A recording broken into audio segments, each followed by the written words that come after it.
After Batai. It says in Zohar Kadosh, I just saw this last night. It says something very strong over there, some very strong words. That there are certain compartments, there's a place called Gehinam. There, the people who sinned, they get punished over there. So it says over there in the Zohar Kadosh, how they get punished in Gehinam. There's two punishments in punishment Gehinam. One is fire, and one is ice.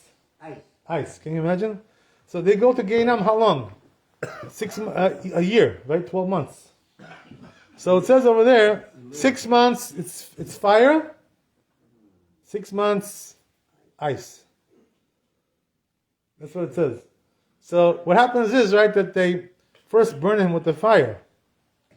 And then they put the ice, they give him the ice. But what happens is that when he first feels the ice, it feels good. You know why? Because he was burning. So it's like a relief, But then the ice is really, really cold, So it says in the Zohar Kadosh, the ice is even worse than the fire. Can you imagine? It's very painful. We shouldn't see from it. But anyway, right, there are different compartments over there in Gehinam, different rooms to punish people for different sins, Lo aleinu. So it says over there that there are two compartments over there to punish people for two different things. That people don't know about this so much, One of them is a person who was seeing things which he's not supposed to see. So you know what that means, right? I don't know how they knew this in the Zohar Kadosh. It seems like they knew about our telephones, what we have today. It seems like with Ruach HaKodesh, they knew what was going on. So it says over there, you shouldn't watch things, sexual, explicit material, Yeah, exactly. Pornography is the worst. It's the worst, but even less than that, even less. People are, they're just, having some kind of a thing there, you're seeing some sexual stuff going on. A person is not allowed to watch these kind of things. So it says in the Zohar Kadosh that if a person is watching these kinds of things, they're going to punish him over there, just because he watched it. But you're going to tell me, but I didn't do anything, I just looked at it. I didn't do nothing. Yeah, but just when you look at it, it's also very, very bad.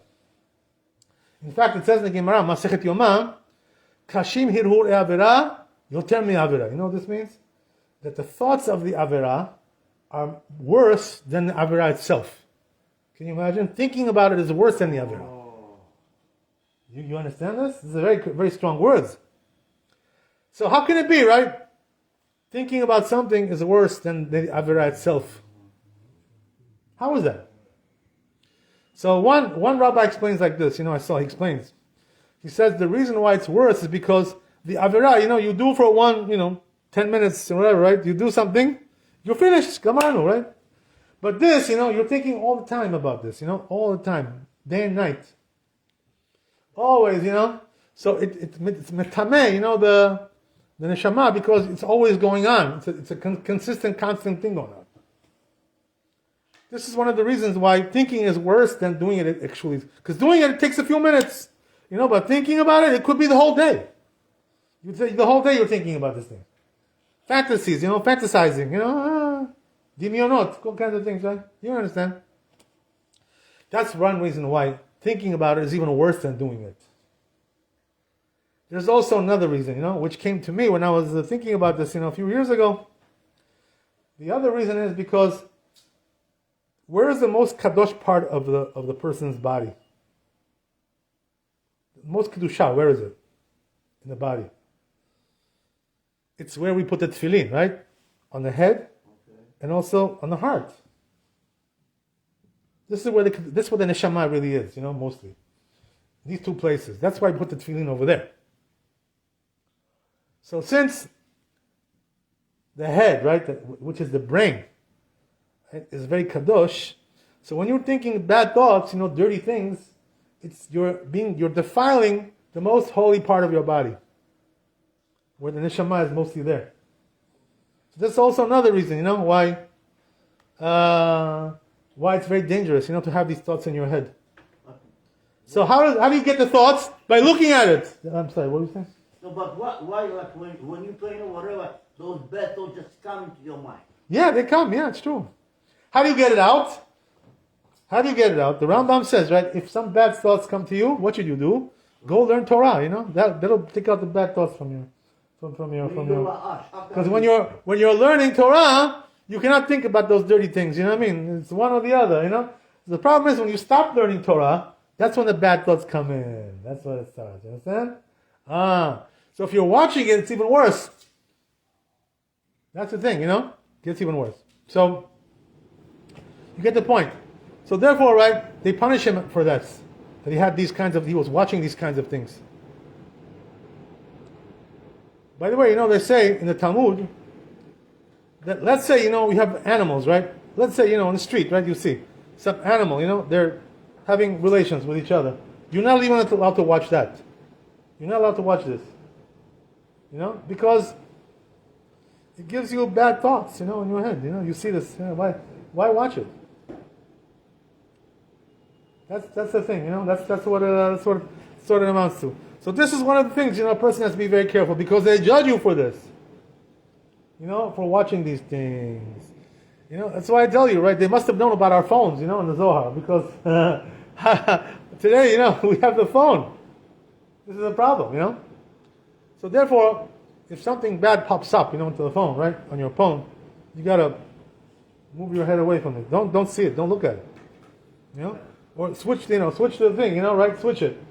Go to some other place. Shut it off, whatever. Shut it down. You got to do something to take this away. You cannot watch it. You know what I mean? That's the whole thing. So you got to be careful with that.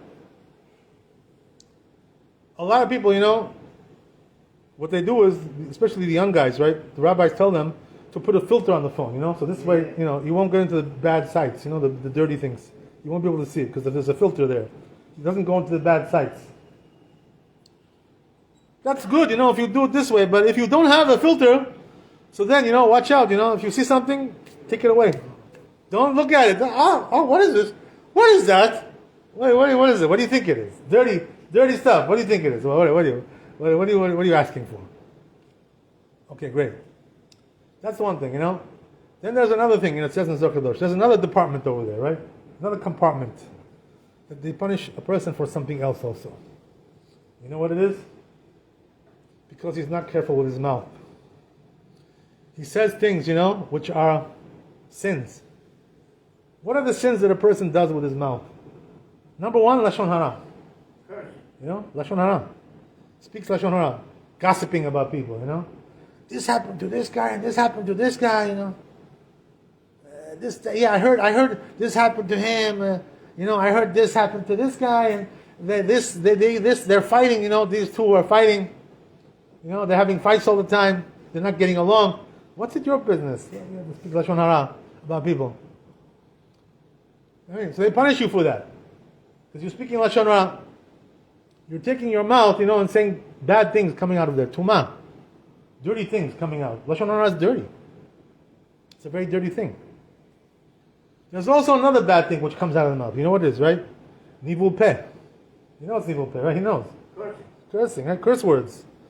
The 4-letter words, all these kinds of things. Dirty language. The problem is? We live here in America, Over here, every second word they say, the Goyim, is something 4-letter word. You know what I mean? F. Sh. All the time they're talking about this. What else do they have to say? What are they going to talk about? What, the Chumash and Rashi? All they do is curse. All the time. So we hear them, and we get used to it, and we say, if they talk like this in New York, I'll also talk like that. I'll do it too. No, you're a Jew. You can't talk like that. You can't talk those dirty things. You got to be careful, Stay away from these things. So, HaKadosh Baruch Hu tells us, be careful because you're going to be judged for that too. Nivul peh. Talking dirty things. Don't learn from them, We're not like that. We're not supposed to be like that. It says in Gemara that when the Jews talk nivul peh, you know what happens, right? The young children die because of that. Because of that sin. Can you imagine? So it's considered to be a very big sin, nivul peh. Talking dirty things. And you know how it is, right? Also, we came, all of us, right? We came from the Russian culture, right? So they have so much curse, right, in the Russian culture, right? I don't have to tell you, right? I'm not going to repeat those words. So much cursing over there. disgusting, you know? It really is. Everybody has it. Yeah, it's true, you know? But we the Jews have to be separate, you know? We have to be Am Kadosh. You know, we cannot be like them. I remember, you know, when I first came from Israel to America, I went on the subway, you know, I had to go somewhere, Manhattan. So somebody passed by me, you know, some guy, some guy, you know. He started cursing, you know, saying not so much, you know, a little bit.